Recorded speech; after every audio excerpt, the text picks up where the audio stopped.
Hi and welcome back to another video of JPlay. I am Marcus, and as you can see today it's all about a New Eden, which Schmidt Spiele kindly provided me a review copy of, so thanks so much for that. There was a little vote on my channel and the vast majority of you and my patrons have voted for a solo playthrough. I think it was roughly 90% or so who wanted me to do a solo playthrough, so here I am. Before I forget, huge shout out to all of my patrons and channel members. You guys are truly amazing. I do have a new patron, Higher Ground Gaming. Really do appreciate all your support. So what is this game all about? So once again, we are at the brink of extinction.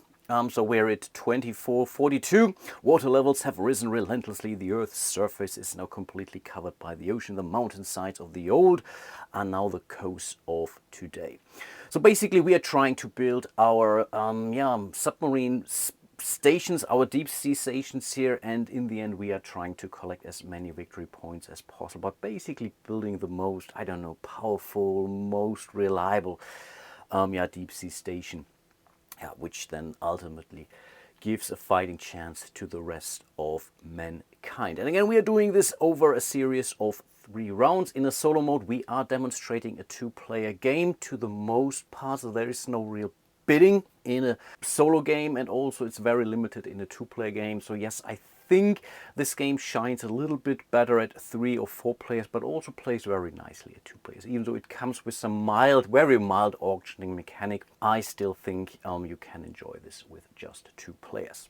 Okay, and this is the main game board and the setup for the 2-player game, which isn't any different to a 3 or 4-player game, at least not doing this phase of the game. Each round of 3 consists of, I would think, 2 main phases. I think there are more than 2 phases, but I think there are 2 main phases. So we have, let's say, an action phase where we are playing on this A side, and then once we are through with our actions, we are then flipping this over, this board here, to the B side, that is, and then we are moving into the black market phase, and we have very individual cards for each of those rounds and phases. So right now we are all seeing 1A cards, and I think there is a surplus of 3 cards in the game, so there is a good basically replayability in this game. First of all, we are shuffling those cards. They could come out in different spots here, and then we are also ever removing 3 cards from each of those decks. So again, making this game a little less predictable. In respect to the player board, so this is my player board, I start the game with a very undeveloped player board here, Deep Sea Station. These tiles you can upgrade and flip them to the other side, and yes, it definitely does have some Terrans of Tiefenthal vibes to that, at least in respect to this whole update mechanic. So this is something that you can basically do anytime you want. I think this is something I already messed up. Yeah, that's on the wrong side. Good that I caught this, but yeah, nothing else has happened here. And in respect to the solo player, so-called Deep Thought, he starts his deep sea station basically fully upgraded. He's not really using all of these components. He is using the money though, but basically he will activate all of his stations throughout a round, and that's why he already starts on the upgraded side of his station. He's also the starting player in this scenario, so this is the starting player mark, and everything fits very nicely together, I might say. So he's basically taking the first turn of the game. There is one minor thing that you have to remember when you're playing a 2-player game. In a 2-player game, whenever the first player is taking their turn, we are removing the either leftmost card or the most expensive card from the display, and you already do that at the start of the game or at the start of the round. So basically we are looking at the leftmost column here. So in this case we are removing this one because it's the most expensive. It's simply removed from the game. So the next card that is getting removed is this one. So either we are taking this or maybe they are taking this, but at least you have some idea about which of these cards are getting away. So, and there is definitely some timing aspects in this game where you really want to make sure that you get the cards that you want. want. And there is an additional thing that you have to keep in mind, and those are those scoring cards for the end of the round. So we are basically scoring 1 coin for each of those, I think, technology cards or research cards, that is, and we are getting 2 victory points, or the seashells here, for 2 victory points for each oxygen card we are getting. And I believe this also counts for the starting oxygen cards we have. So that's already 4 points. The problem is Deep Thought is already collecting 6 points at the end of the round. But again, nothing we can do about this at all right now. So again, Deep Thought is the starting player, and his turn is pretty straightforward. If there are still cards available, he will go for the rightmost card on the display. If there is a tie, like this one, he will go for the cheapest card, which is this one down here. He doesn't pay any money, but as far as I understood, he's still taking the damage. Otherwise, I think it wouldn't make sense. But he's not spending any money, so he will take this card right away. He will play it to the section that it belongs to. You see those little symbols here, and these symbols are always, I think these are your repair octopi or so, if I recall that correctly. These are basically keep your station in order. So what will happen now, because he bought the card from the lowest row, he will have to increase the damage to his station. And that's a very cool mechanic in this game, because at the end of the game you are checking if your damage marker is basically under this little marker here, which will also, or hopefully also moving to the right here. And again, right now, if that would be the end result, for example, he wouldn't score any end of game bonus scores, which is really, really huge. So you really want to make sure that at the end of the game, that whatever, something like this, for example, would happen, where your damage, your actual damage, which is this marker here, is below the threshold here. In this case, you will be able to, your station is able to withstand all the damage that it got throughout the game, so you will be able to score victory points. And I think the rules doesn't really specify what happens otherwise thematically, but I think you're basically dead. The whole station is being destroyed. I don't know. But yeah, in this case, it's still like this. So he's taken some light damage here, but definitely not the end of the world. Something we can do that. And again, this thing here, you see it here, will basically move that marker to the left, and he will activate all of his stations, all of his cards at the end of the round anyway. Okay then it's our turn. We can either also buy a card. We have to pay for the cards, of course, and we also take the damage respectively. But yes, also, of course, we can send our little deeples, and these are really, really cute. They come basically in 2 sides. So when they're basically laying down like this, they're a little mini submarine. And if you then later use them, you will stand them up, and then there are these nice little deeples here, which you then put on the card to activate those. So we can move those around in order to activate our cards. Again, for Deep Thought, this works basically completely differently. Or we can simply pass. If in a 2-player game, if we are passing first, we're getting the first player marker, and we will also immediately score 3 points. I'm relatively certain we will not win the game this way, so I think let's not pass just yet. And we also don't really have anything on our station right now, so I guess we are going for a card. So we can now go for a very cheap card here, again like him, and would be able to repair, but I think we are getting basically the both. Okay, this could be worth 2 points at the end of the game. I think let's do that instead. Right, so yeah, we are spending 3 money to buy this card. This doesn't really repair our station, it doesn't damage our station, simply costs 3. Anything from this row here we would heal, actually, because we are very, very meticulously building our station up here. We can even do it for 3 steps to the left, which could be really important towards the end of the game. Right now, I don't think so. So we have gotten another set of oxygen tanks, which again will give us 2 points at the end of the round, so not nothing. So we will build the card down here, and normally you would do that basically in these race kind of fashion, but due to real estate, I think as we are not really activating those oxygen tanks through default stuff over here, I think we can do that in this order. Again, normally they would basically, like Star Race, we would lay out those cards here respectively. And again, I only get those 2 points at the end of the game if my station will be able to withhold the damage that it has received throughout the game. But yeah, that's already my turn. Back to Deep thought. Again, he will go for the rightmost card and then the cheapest one, which in this case is this one here. So every time you are activating this, I think Seashell Habitats, I believe you will simply score 2 points. And you basically recognize the cards that you have to really activate.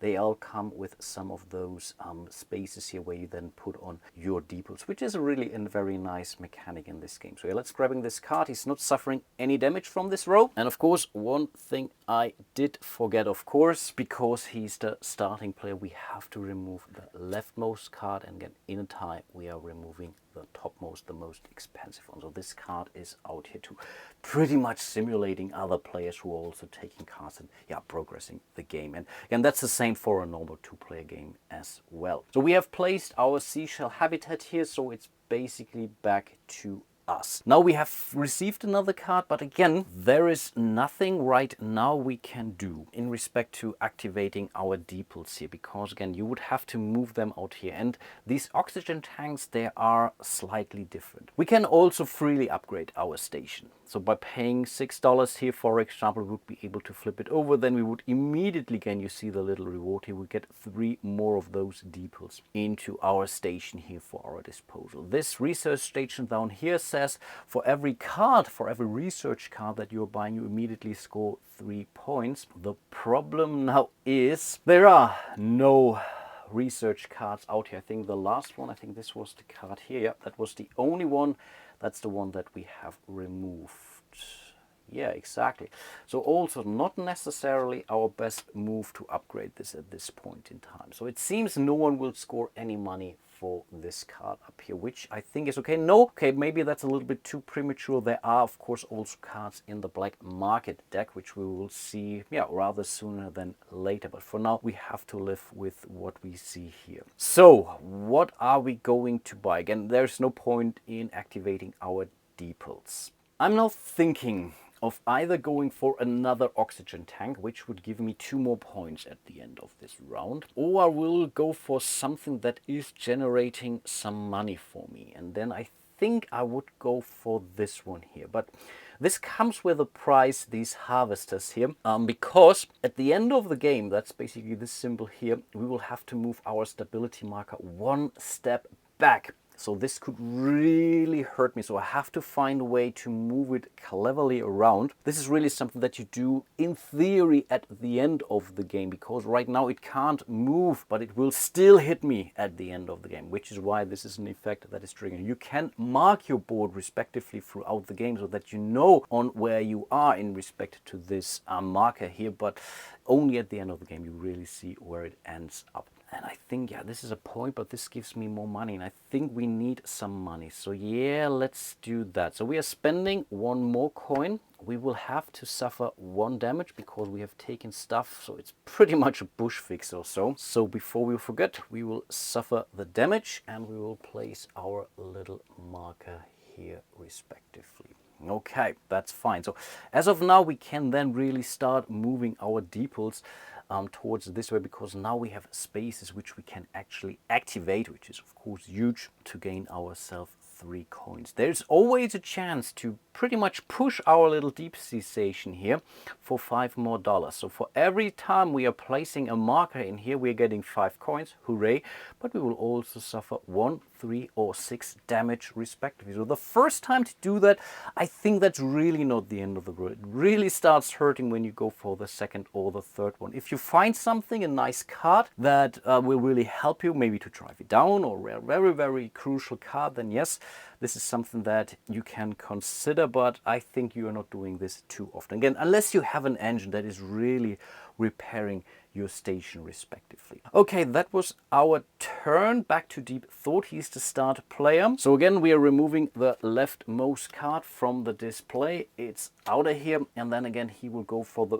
rightmost card, and then he will go to the basically cheapest card, which is this one here. Now he will gain something for that actually. So not only will he get the card, that's another repair octopus, placing it here, but because we have taken it from the second top row, we are moving the damage marker one step back here respectively. And yeah, he's going very, very strongly towards repairing his station, but he's not getting any extra victory points for that at the end of the game.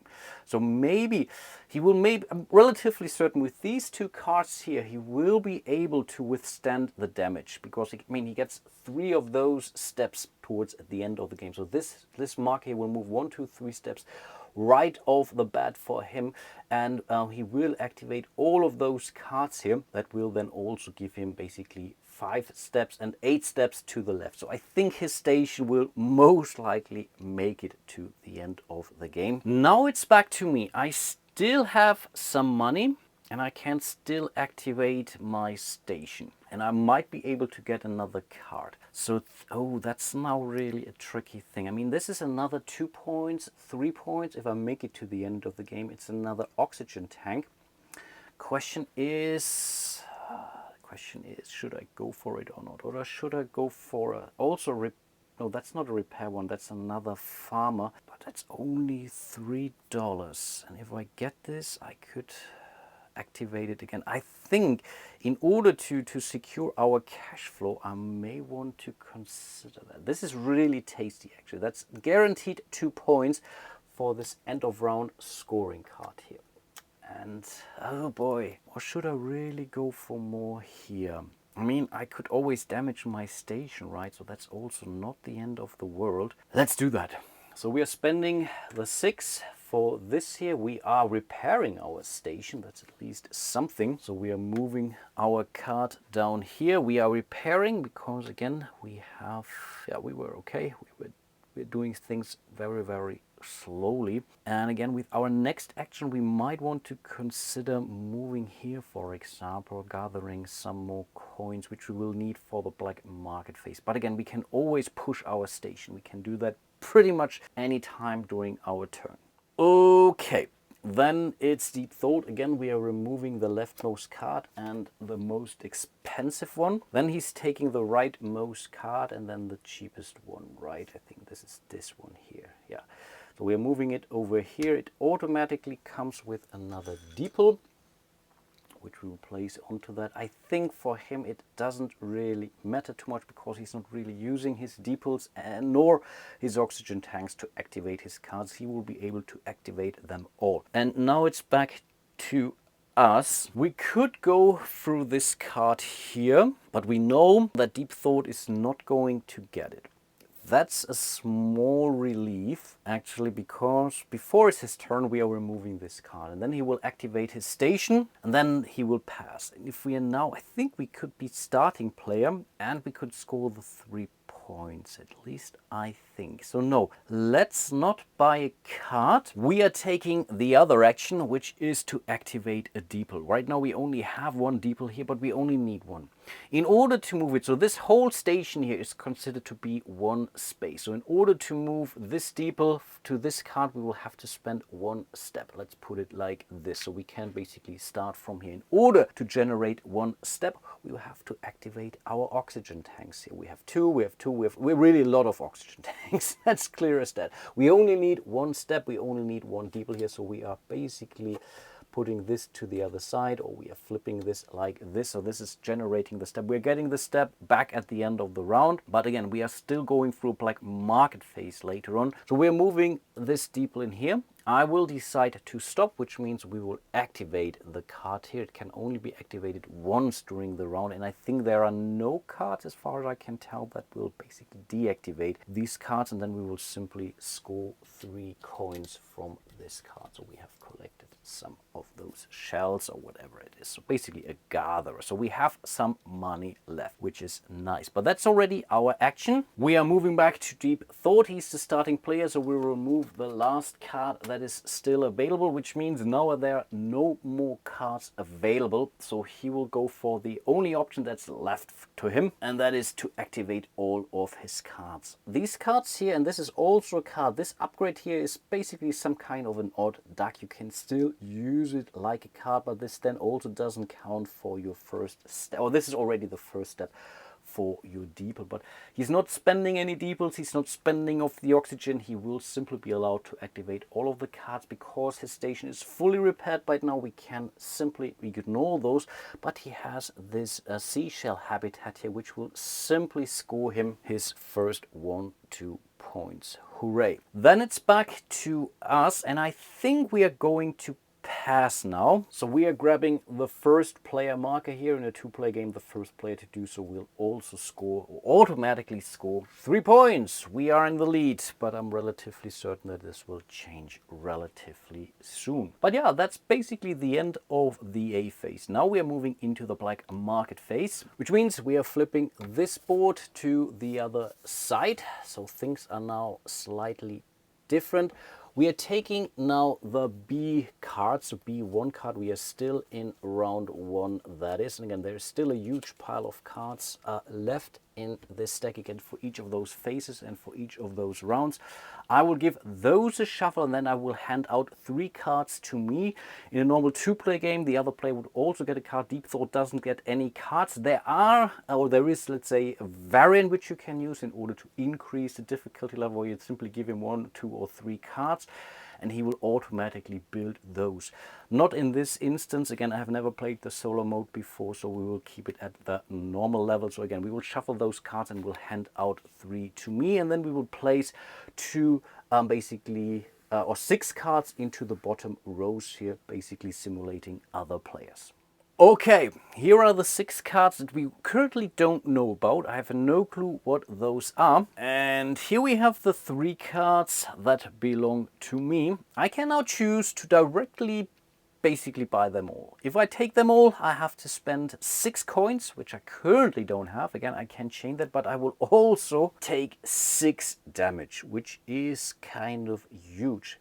If I only go for 2 cards, I will have to spend 3 and will suffer 3 cards. And for 1 coin, I will take still 1 damage, but which will allow me to take 1 of those cards. I can also say I don't want any of those cards, and then basically I'm not gaining anything and I'm not losing anything. Okay, I think this is now really some kind of a long shot. Yeah, I'm really running out of money. The problem is, how much cards do I want to give him? That's the question. This is cool, simply giving me more deeples. Very, very powerful for future rounds to come, future phases to come, of course.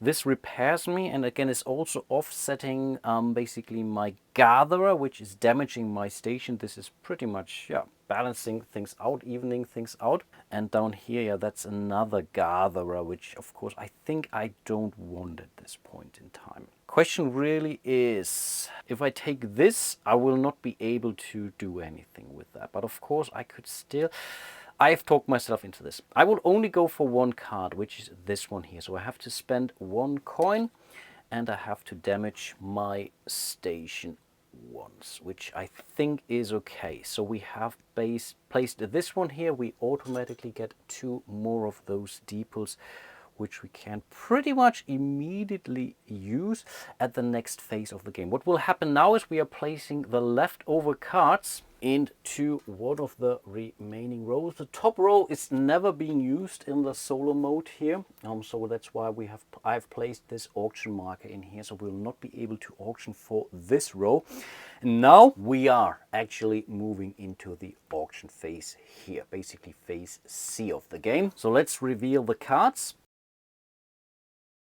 And before we do anything, we now have to remove 2 rows of cards here. So which is also a very special thing for the solo mode. Normally, in a normal multiplayer game, all of those rows will be available. There could be rows that are empty, which are still worth something, because for each empty slot you're always auctioning an entire row, you get to activate your deeples 1 time for each. So let's say if this would be the case, I could gain this card and I could gain 2 free activations for my deeples, if they are still available, that is. So there is a good reason now for me to maybe hold on to this one here, maybe because I could basically also go for both of those cards. But still, before I do, I have to make a call.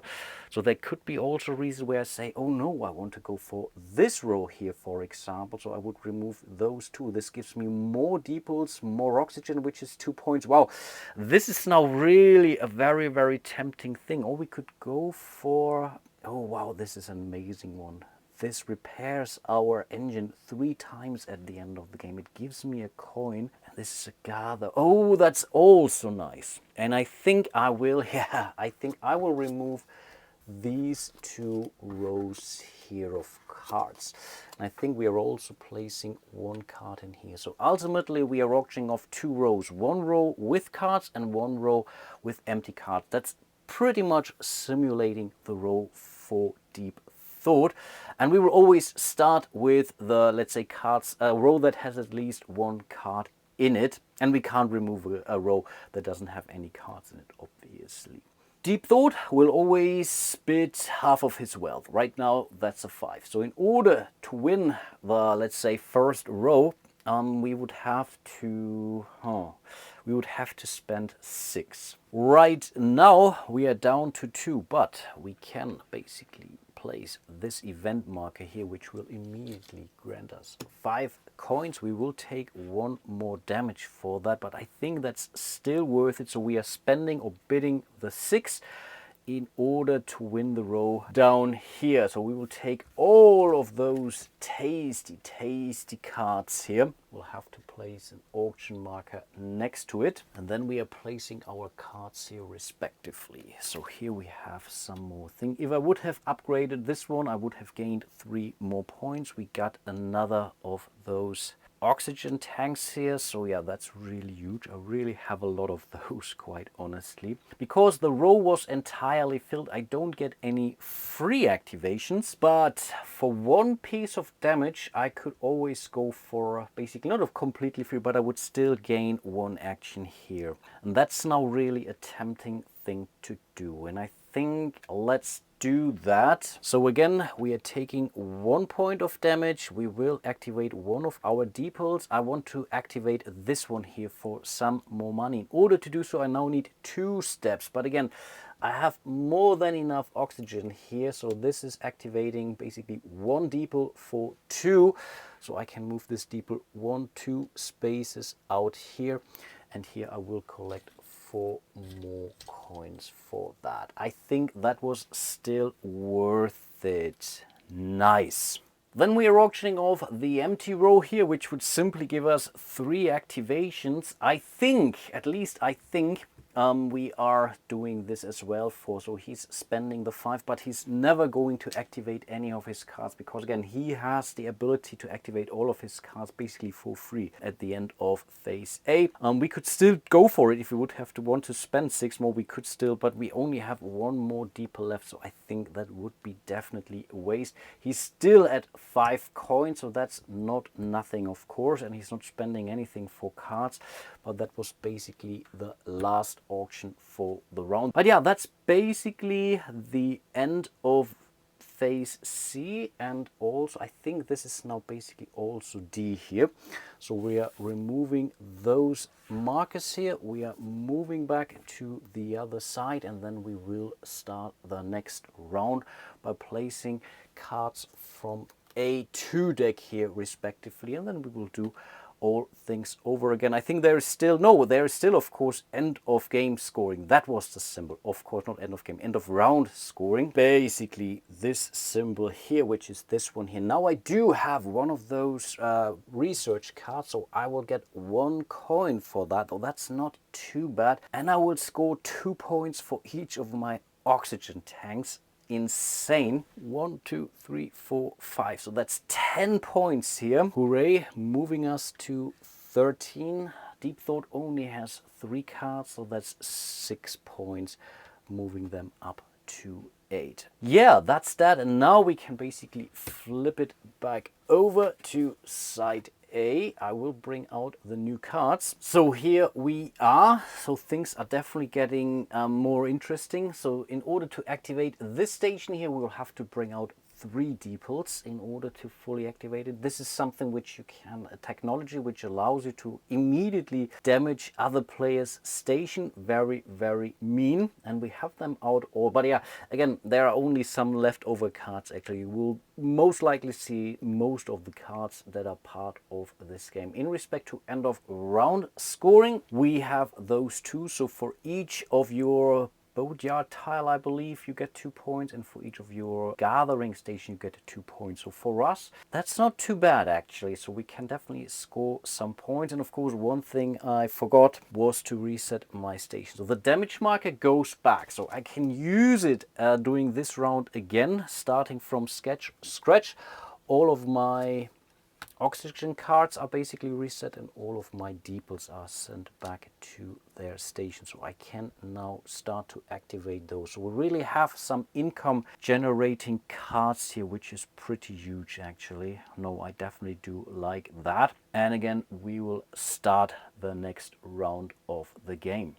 One thing I noticed was this symbol here, and I'm not 100% sure if this did happen during the very first round of the game. So anytime one of those rows is empty, you are sliding everything that's above is basically one step down. Again, not sure if it happened, not so likely in this solo mode because of the way how the cards are being removed by either the 2-player rule or the solo player, but if I will catch it doing editing, I will definitely leave a note. And then yeah, we are basically moving into the next round. But I think for today I will end my playthrough and let you decide if you want me to continue. So let me know what you think, but by now you should really have a good understanding of how you play New Eden in the solo mode. The only thing that's really missing is the end of game scoring and how you are withstanding the damage and what I think I explained this to you. And thinking about it, I don't think you really need